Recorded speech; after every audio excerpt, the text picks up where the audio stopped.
Okay, so my camera is kind of close, so it's hard to really show, but I'm at the top of my 3 sticks. So now I'm gonna unhook my Predator platform. And this platform, instead of having to undo the whole rope, you just kind of open it up, and it's got these loops that hook onto this section here. And if you undo it, you just kind of take it and go around the tree.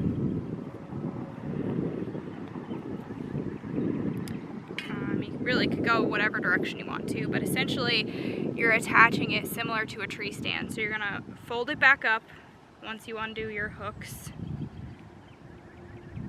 Actually, I'm gonna go the other way. Okay. So you're gonna fold it like this. Lean it against the tree where you want it, preferably a touch higher. Like I said, when stuff tightens, it's gonna kind of slide down a touch. Then you're gonna go around the tree. You can open it a little bit to attach your loop. And then make sure everything is where you want it before you tighten. Push it against, and then you're gonna tighten. So we're gonna do this. You're gonna tighten your strap. Pull it nice and tight. Okay. So then it may move. Don't freak out. That's okay, because once you open up your platform and push it down, it's gonna lock into the tree. So right now it's hard to see, but I have all of my weight on it and it's not sliding. And I like to give it like a little side to side kind of jiggle to see if it's gonna fall out of place, because if it does, then you just fold it back up and retighten it. And then what also is cool, I can get you guys off the tree. So the other thing that's cool is the Predator platform has this little screw, essentially. I don't know how well you guys can see, but if you kind of lift your platform up just a touch, see how that disconnects? You can then rotate this to either screw towards the tree or away, and depending on which way you need it, it'll allow your platform to tilt. So if you're in a weird tree that needs it, okay, let's just say you're in a tree that is leaning away from you, you're probably gonna want your platform, so okay, let's just pretend this tree is leaning away from me like this. So instead of your platform like being at a 90-degree angle, you would want it down. Or if you're at a tree that's leaning towards you, you could lift it up. That way you're standing straight, if that makes sense. I know that's a little bit confusing, but essentially you just spin that screw to get your platform flat, or however you would like to stand on it. So anyway, I am up here, and I did not grab my bow, so I'm gonna go do that, but I've got some targets set out. I don't know how far that one is. That one is roughly 20 yards.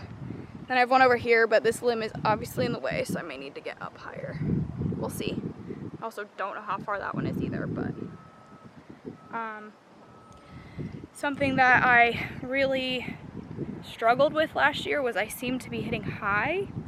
And if you know anything about the arc of an arrow, it is gonna hit high if you're really close, or if you're at a really steep angle. So that's something that I'm just wanting to practice and kind of show you guys, because shooting at an animal from a flat surface is way different than shooting from an elevated surface. So if you can practice in a tree or just up on a platform or something, definitely do that. Or if you can't, just know that your arrow is going to be a little bit high if you're shooting at really steep angles. so like right below you. And the exact yardage, I'm not even sure, so I might have to do a test on that. But I honestly, anything like 20 yards and in, there's going to be a slight difference depending on how fast your bow is shooting. Which that's a lot of technical stuff that I don't even know. You just have to practice, so that way you can kind of get a feel for where you're shooting, where you're hitting, and be ready. So let's shoot. Tethered also makes this rope. It's like a chain kind of, and this thing is such a lifesaver. I put it usually either above me or well below me, so I can hang like a backpack or my bow from it. It really depends on the tree as to where you would want to put it. For the purposes of this video, I'm just going to put it like right around this limb in front of me.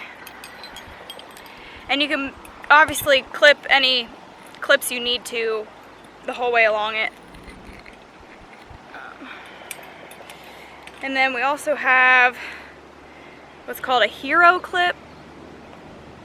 And this is what I hang my bow from a lot of times if you're hunting public land and you can't screw in like a bow hanger legally. So I use this thing a lot, and I just obviously tighten my rope here, and then I'll clip it on, and then my bow can just hang from this.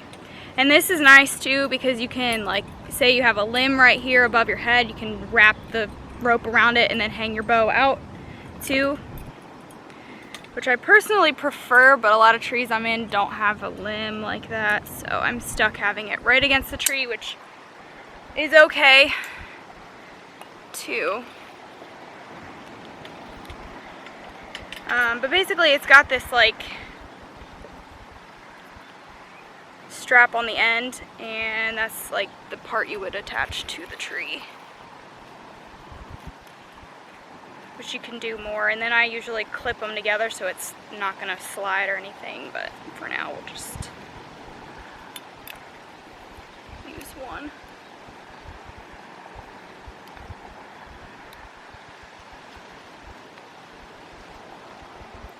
But this is something you for sure want to make sure is fastened very tightly and secure, because if you put any kind of weight on it, all your stuff's going to fall to the bottom of the tree if you don't have it fastened properly. So just keep that in mind. I've had that slip a little bit a time or two, but luckily I've had everything kind of secure.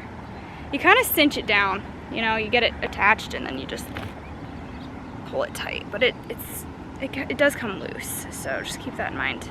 That's kind of why I like this hero clip too, because I can fasten it,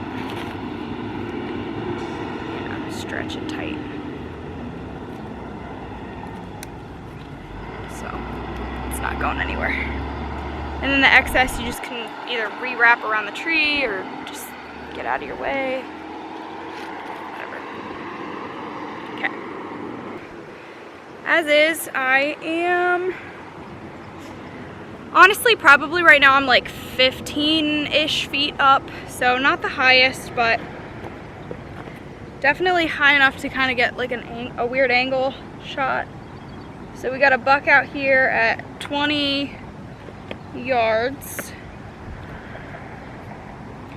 So we're gonna shoot like I would shoot on flat surface and see if there's any difference. From this angle, there might not be.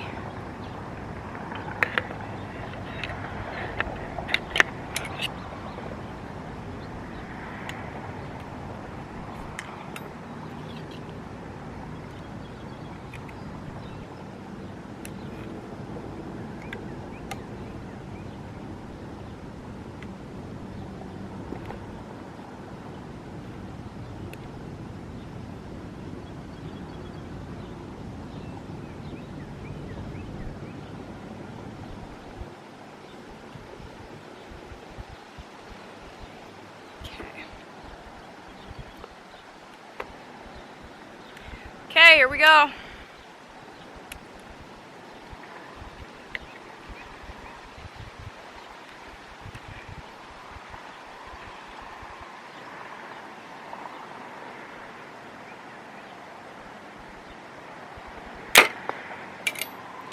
Smoked him.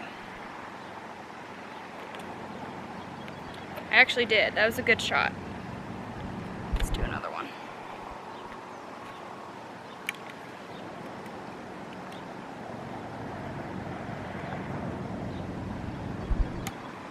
So I did this shot standing, so I'm kind of just like I was leaning back. I'm gonna kneel down into the tree a little more. Actually, I don't know if I can, there's a limb in the way. Try it.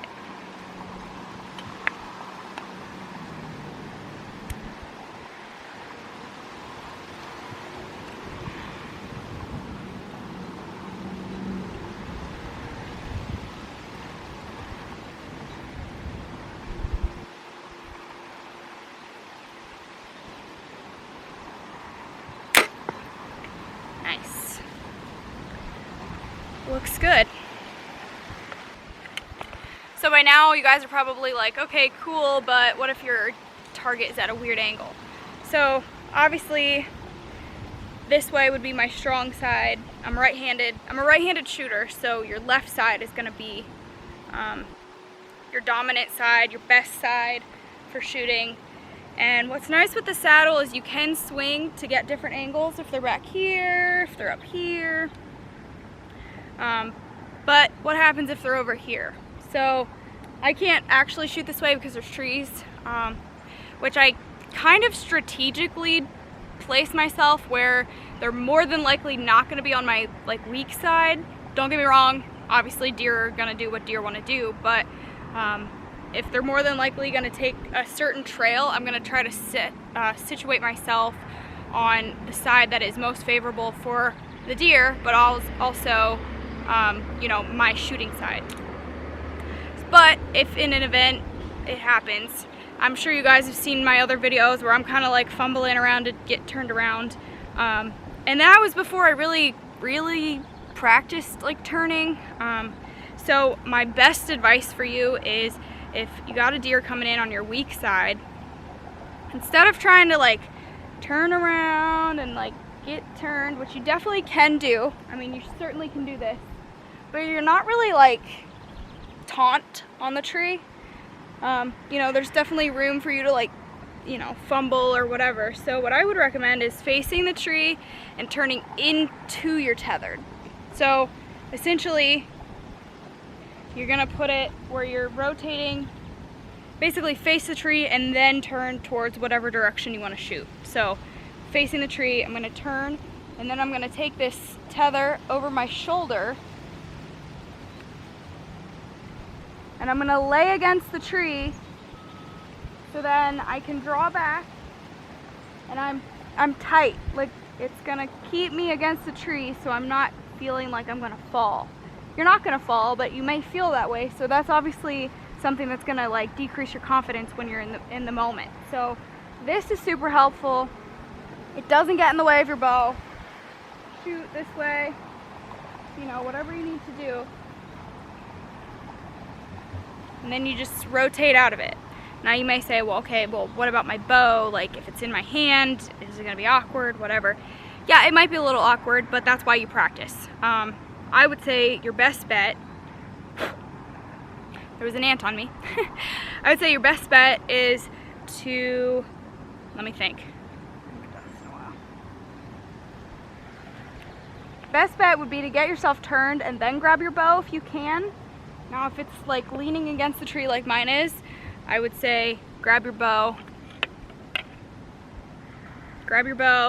lean back in the saddle, put it underneath you, and then turn.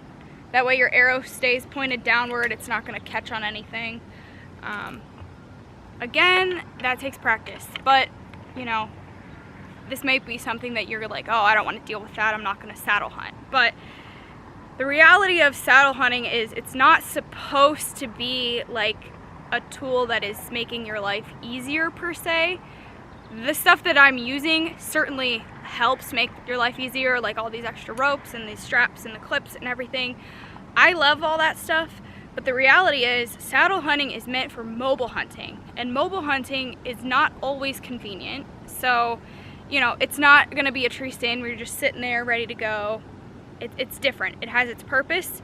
You're not going to want to lug a tree stand 3 miles into the woods like you would a saddle. So there's pros and cons, and that's the thing about, like, I'm not here to sell you on a saddle per se, but I'm just here to explain it if you are interested. I hunt out of both a saddle and a stand.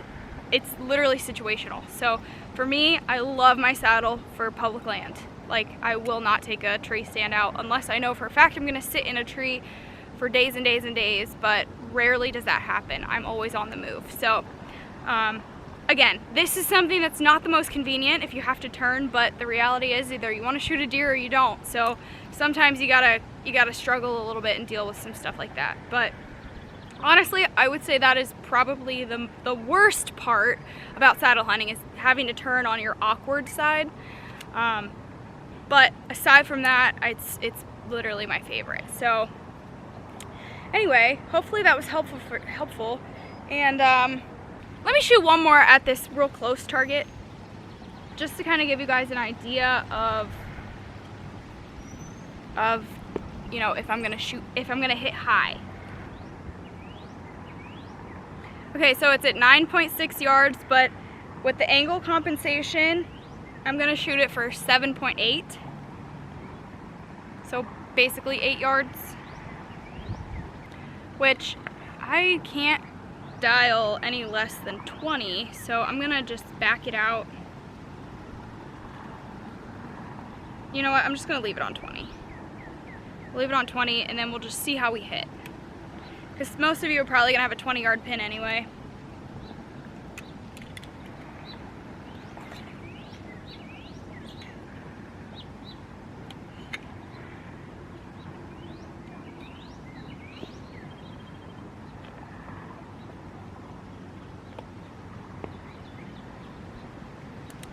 Eight yards, here we go.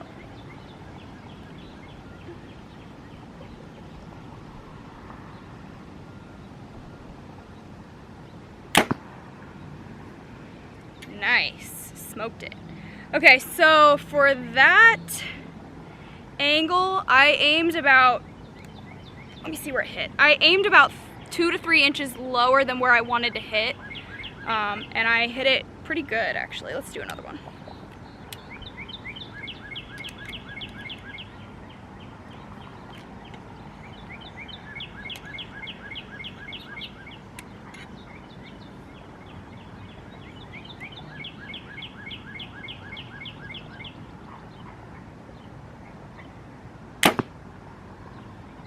Yeah, pretty dead on, honestly. So that was pretty good. I noticed when we were doing the tack shoots that some of the super steep angles, it was like, which granted, your distance also plays a factor in that, but like we were shooting like 86-yard targets, but they were actually out at like probably 90 yards, but because of the angle compensation, we had to shoot as if it were 86. So it does play a factor. I don't know all the science behind it. I'm not techie, guys. I'm just a hunter, but the reality is you just have to practice. So I'll show you guys that shot. So I would say the biggest thing to pay attention to, even if your up and down is like good, you may want to consider the angle that your arrow is hitting the animal, depending on your elevation, because that will determine what vitals you're hitting. So this was the 8-yard shot. Looks good, except when you get to the side. Do you see how steep that is? So if this was like center long, then the exit is 99% gonna be lower long. You know, you don't want to hit a deer high because you could hit no man's land, certainly, but just keep that in mind. But I think that's pretty good. I actually hit way better than I thought, but I initially aimed roughly here, so that's, you know, about 2 inches or so, maybe 3. So just another thing to keep in mind when you're shooting up in the angles, and that goes for anything, tree stand even. So now we'll come out to this guy. This is 20 yards, very similar thing, and this one you can actually see the lungs. The angle is certainly less steep. You know, the farther out you go, the flatter it'll look, but you know, these are 2 long shots. This one I aimed over here on purpose because I didn't want to hit this arrow, but so very, very similar. I think I aimed like roughly this height right here, so that's pretty good. I'm happy with that. That would be a dead deer, so pretty sweet.